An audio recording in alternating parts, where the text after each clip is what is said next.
ഇവന്റെ ഈ കൂടുതൽ ആവേശം കണ്ടപ്പോൾ തന്നെ മനസ്സിലായി ഇവൻ ഒന്നാം നമ്പർ കള്ളനാണെന്ന്. കാരണം കള്ളന്മാർക്കാണ് ഏറ്റവും കൂടുതൽ ആവേശമുണ്ടാവുക ഇതുപോലെയുള്ള സ്ഥലങ്ങളിൽ.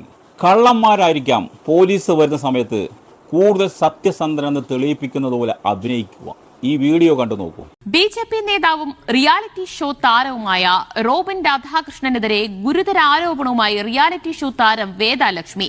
റോബിൻ തനിക്ക് 8 ലക്ഷം രൂപ തരാനുണ്ട് എന്നും തിരിച്ചു ചോദിച്ചപ്പോൾ ബിജെപി ബന്ധം കാണിച്ച് ഭീഷണിപ്പെടുത്തിയെന്നും വേദാലക്ഷ്മി മീഡിയ വണിനോട് പറഞ്ഞു. തെരഞ്ഞെടുപ്പ് സമയത്ത് റോബിൻ കണക്കിൽപ്പെടാത്ത പണം കൈവശം വെച്ചതായും ഇവർ ആരോപിച്ചു. റോബിൻ പല തവണകളായി 40 ലക്ഷത്തോളം രൂപ തട്ടിയെന്നും ഹണി ട്രാപ്പ് ഉൾപ്പെടെ പറഞ്ഞ് ഭീഷണിപ്പെടുത്തിയെന്നും സുഹൃത്തും കേരള ഫാഷൻ ലീഗ് സ്ഥാപകനുമായ അഭിൽ ദേവും മീഡിയ വണിനോട് പറഞ്ഞു. ആള് പൈസ വാങ്ങിച്ചിട്ടുണ്ട്, എൻ്റെ കയ്യിൽ നിന്ന് വാങ്ങിച്ചിട്ടുണ്ട്, എൻ്റെ സുഹൃത്തുക്കളുടെ കയ്യിൽ നിന്ന് വാങ്ങിച്ചിട്ടുണ്ട്. അത് തിരിച്ചു തരാനായിട്ട് ഒരു സമയത്ത് പറഞ്ഞിട്ട് ചെയ്യുന്നില്ല. കാരണം പല കാര്യങ്ങളും ആള് മാനിപ്പുലേറ്റ് ചെയ്ത്, ഞങ്ങളുടെ കയ്യിൽ തെളിവെല്ലാം ഉണ്ട്, പൈസ കൊടുത്തവർക്കെല്ലാം അതിൻ്റെ തെളിവും കാര്യങ്ങളും എല്ലാം ഉണ്ട്. ആള് പറഞ്ഞ സമയത്തിന് അത് തിരിച്ചു തരുന്നില്ല എന്ന് മാത്രമല്ല, കുറെ നാളായിട്ട് കുറെ അധികം മനുഷ്യരെ ഈ ഒരു രീതിയിൽ തന്നെ പറ്റിച്ചുകൊണ്ടിരിക്കുകയാണ്. എൻ്റെ കയ്യിൽ ഇനി ഇപ്പം തരാനായിട്ട് 8 ലക്ഷം രൂപയുണ്ട്. ഇത് രാഷ്ട്രീയപരമാക്കാൻ വേണ്ടിയിട്ട് എനിക്ക് താല്പര്യം ഉണ്ടായിരുന്നില്ല.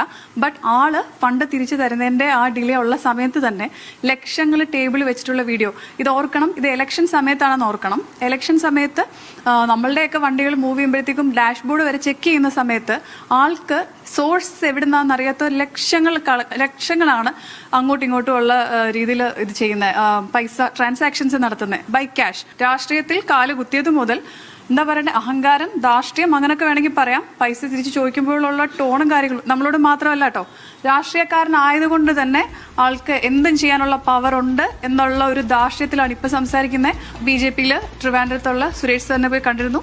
ഈ കാര്യങ്ങൾ മൊത്തം അദ്ദേഹത്തെ ധരിപ്പിച്ചിട്ടുണ്ട്. അപ്പോൾ ഈ ഒരു വർഷം കൊണ്ട് കഴിഞ്ഞ 2025 കാലഘട്ടത്തിൽ ഓൾമോസ്റ്റ് 36,75,000 രൂപ അദ്ദേഹം എനിക്ക് തരാനുണ്ട്. ഈ BJPയിൽ വന്നപ്പോൾ ആദ്യം സ്ത്രീകളുടെ ക്ഷേമത്തിന് വേണ്ടിയിട്ടാണ് അവൻ പോയിരിക്കുന്നത്. ഒരു സ്ത്രീയെ ഏത് രീതിയിൽ ഏത് രീതിയിൽ മോശമായിട്ട് ചിത്രീകരിക്കാൻ പറ്റുമോ അത്ര വലിയ ഹൈ തെറി അവൻ ലക്ഷ്മിയെ വിളിക്കുകയുണ്ടായി. ഇപ്പോൾ രാഷ്ട്രീയം എന്നത് ഒരു വൻകിട ബിസിനസ്സായി മാറിയിരിക്കുകയാണ്, പ്രത്യേകിച്ച് ഇവന്മാരുടെ പാർട്ടിയുടേത്. ഇന്ന് ഇവന്മാരുടെ പാർട്ടിയിലാണ് നമ്പർ 1 കോടീശ്വരന്മാരുള്ളത്. വരണ്ട നിലം പോലെ കിടന്നിരുന്ന കേരളത്തിലെ ഇവന്മാരുടെ പാർട്ടി ഇന്ന് കോടീശ്വരന്മാരാണ്. സ്വപ്നം കാണുന്നതിലും അപ്പുറമുള്ള കോടീശ്വരന്മാർ. ഇതെല്ലാം പാവങ്ങളെ പട്ടിണിക്കിട്ടുണ്ടാക്കിയ കാശാണെന്ന് എത്ര പേർക്കറിയാം?